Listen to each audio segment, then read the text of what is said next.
Order, order. We start with questions to the Secretary of State for Foreign and Commonwealth and Development Affairs. Stephen Bonner. Secretary. Mr. Speaker, with permission, I will answer questions 1, 11, 14, 15 and 24 together. The security situation in Israel and the occupied Palestinian territories remains fragile. Last week, I spoke with my Israeli and Palestinian counterparts and urged both sides to take steps to de-escalate and avoid a cycle of violence. We welcome the United States Middle East Partnership for Peace Act and the proposals for increased international funding for Israeli-Palestinian peace. Stephen Bonner. Mr. Speaker, can I just begin by first condemning the recent spike in violence and bloodshed in Israel and the occupied Palestinian territories, and on behalf of us all pay respect to all Palestinian and Israeli victims of conflict. Mr. Speaker, his department has acknowledged that there is a culture of impunity when it comes to crimes committed by Israeli settlers against Palestinians. We in the SNP wholeheartedly agree.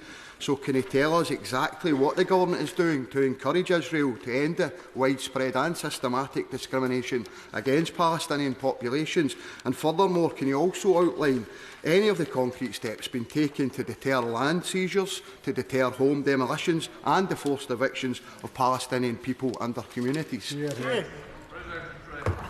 Mr. Speaker, the UK enjoys a very strong bilateral relationship with Israel, and that allows us to raise issues where we disagree.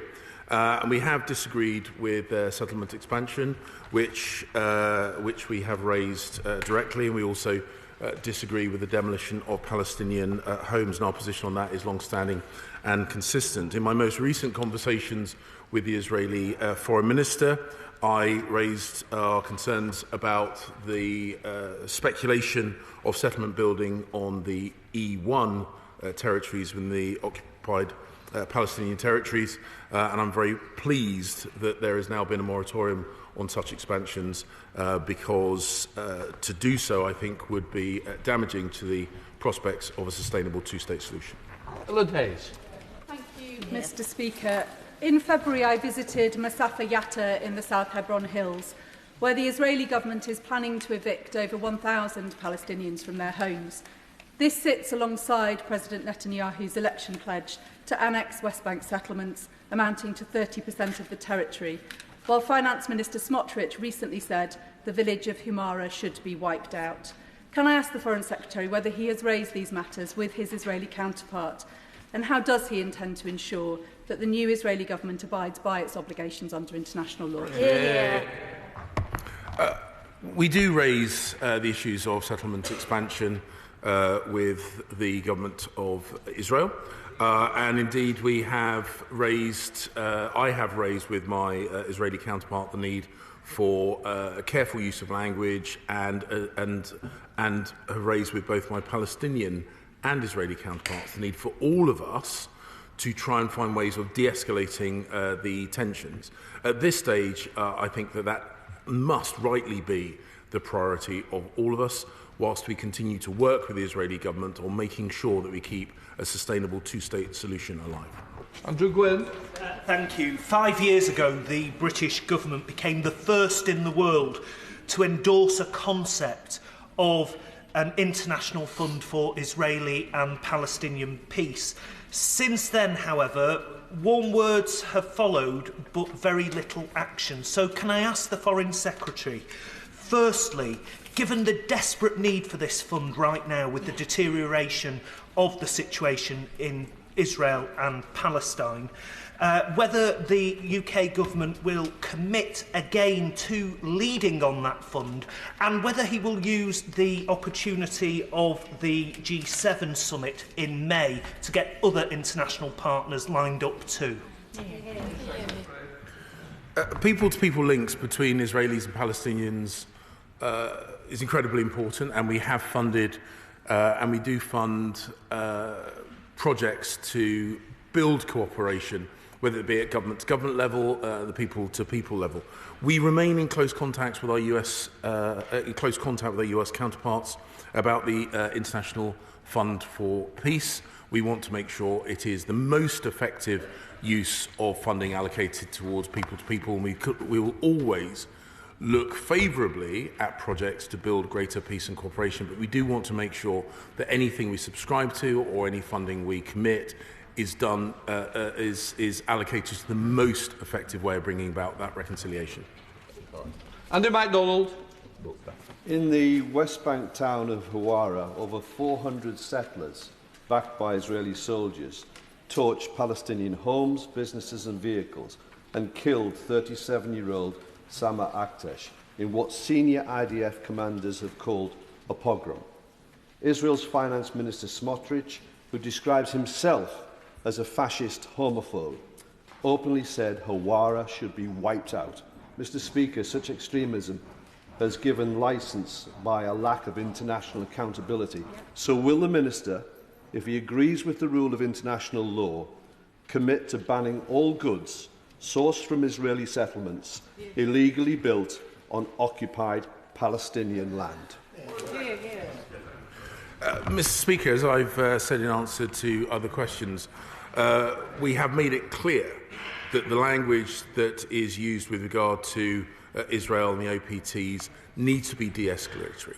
It needs to be carefully thought through, and the inflammatory language, as we have seen, is unacceptable. The behaviour of those settlers is unacceptable. That's been recognised by the Israeli authorities, and we want to make sure that those people are held account for the actions that they have taken. We will, of course, always seek to reinforce the viability of a future Palestinian state as part of a sustainable two-state solution. And the decision with regard to settlement goods is a long-standing one, and we don't speculate about any changes to those positions. Monaghan. Speaker, I welcomed the recent joint commitment from the Israeli government and the Palestinian Authority to reduce the surge of violence, and the Israeli government's pledge to halt new settlement constructions. But on the very day that this commitment was signed, Prime Minister Netanyahu tweeted, "Contrary to tweets, construction and regulation in Judea and Samaria, the West Bank, will continue according to the original planning and construction schedule without any changes. There is and will not be any freeze." This is an indication of further violations of international law. So will he accept that whatever his diplomatic approach is at the moment, it simply is not working? Mr. Speaker, the United Kingdom, alongside a number of our international friends and allies, have a like-minded position on this, and we seek to protect the viability of a sustainable two-state solution. We have raised with the Israeli government our concerns about activities that might put that future at risk. This is not something that the UK does alone. This is something we do in close coordination with a number of our international friends and allies, and that will continue to be our diplomatic stance on this. Tom Randall. Mr. Speaker, last Thursday a Hamas terrorist shot 3 Israelis in the heart of Tel Aviv, just a few streets away from the British Embassy. And shooting and bombing attacks have rocked Israel over a year now, and this wave appears to be intensifying. Would my right honourable friend join me in condemning these attacks? And what meaningful steps can he take to counter this resurgence in terrorist activity? The UK government does, of course, condemn terrorism in all its forms, and for whatever criticism Palestinians may have of the Israeli government, there is no justification for terrorist action. We always encourage dialogue, we always encourage cooperation, and we always encourage actions that will de-escalate. That will continue to be our posture with regard to Israel and the OPTs. Nick Drummond. The only way to permanently end the Palestinian-Israeli conflict is to deliver Palestinian self-determination and preserve Israel's Jewish and democratic identity is through a peaceful two-state solution. Can my right honourable friend confirm that his department remains committed to achieving that solution based on 1967 borders and the recognition of Palestine as a state? Well, our position on a sustainable two-state solution is long-standing. We will always encourage Israel to take actions that support that, and we have those same conversations with representatives of the Palestinian Authority. We encourage dialogue, we encourage negotiation, we encourage cooperation, and we encourage the de-escalation. Bob Blackman. Thank you, Mr. Speaker. The emergence of Lion's Den, a new terrorist group to combat, to go alongside Hamas, Hezbollah and many other Islamic terrorist groups, is clearly a threat to Israel's security and indeed to the Palestinians as well. What assessment has my brother and friend made of Lion's Den, and what cooperation is he instituting with both the Palestinian authorities and with the Israeli government to combat this new form of terrorism? My honourable friend makes an important point that addressing terrorism is something that we will do in close cooperation with the government of Israel and the Palestinian Authority, neither of whom have an incentive or a desire to allow terrorism to flourish. We will, of course, continue our close cooperation with the security services within Israel to try and ensure that Palestinians, Israelis and Brits who are in the region are all kept safe. Raised these issues. The Israeli Deputy Prime Minister and Chief Negotiator simply stormed out of the meeting. Does there come a time when simply raising issues isn't enough? Well, it's better than not raising them, I would suggest. Shadow Minister Fabian Hamilton.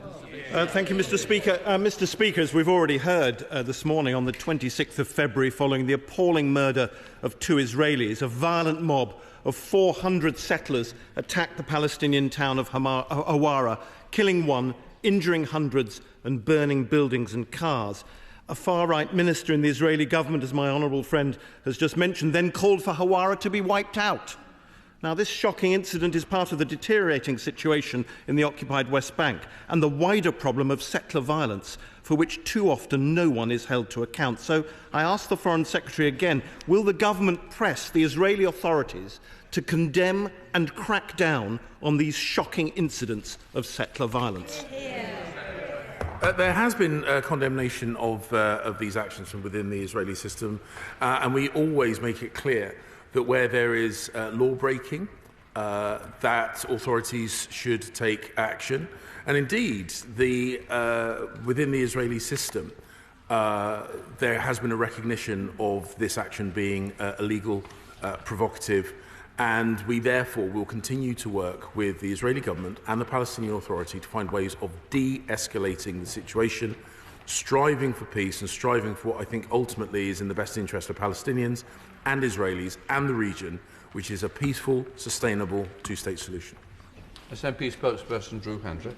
Thank you, Mr. Speaker. We welcomed in February the moratorium on new construction in the settlement areas, as the Foreign Secretary described earlier. But as we've also heard, that was followed by an immediate breach of trust, and a blatant one by the Israeli Prime Minister.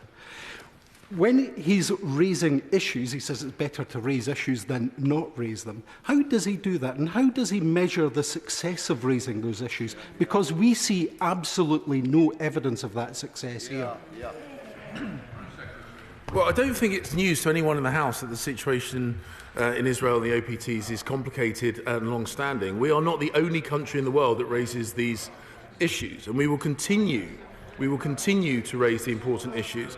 We're able to do so because we have a strong working relationship with both the government of Israel and the leadership of the Palestinian Authority. As I said, I had conversations with both very recently. We will continue to work at what, as I say, I think is in all people's interest, which is a sustainable two-state solution. We will not be fatalistic about it. We will not give up just because it's difficult. If he thinks we should walk away from it just because it is a long-standing challenge, well, that's up for him. We will not abandon the Israelis or the Palestinian people. We will continue working for what is a sustainable two-state solution. Liz Twist. Question 2, Mr. Speaker.